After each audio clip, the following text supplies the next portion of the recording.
Hey guys, Dwayne Curry with CPS. Today we're going to talk about cleaning your machine.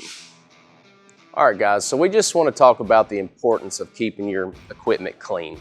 I've seen it a lot in the industry. You'll roll up on a job site and you see equipment that looks like it hasn't been washed in a year.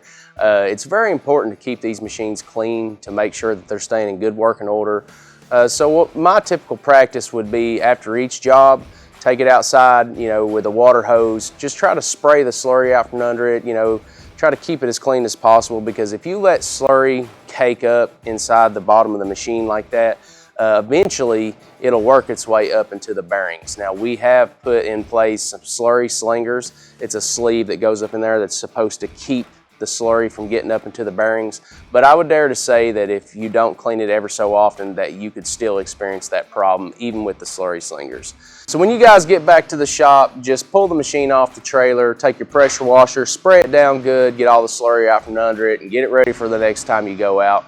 We want to keep you guys and your machines in working order. We want to keep you grinding, keep you guys making some money. And just doing that right there can help you potentially and keep you from having problems. So if you have any questions, call our main line at 877-472-8200.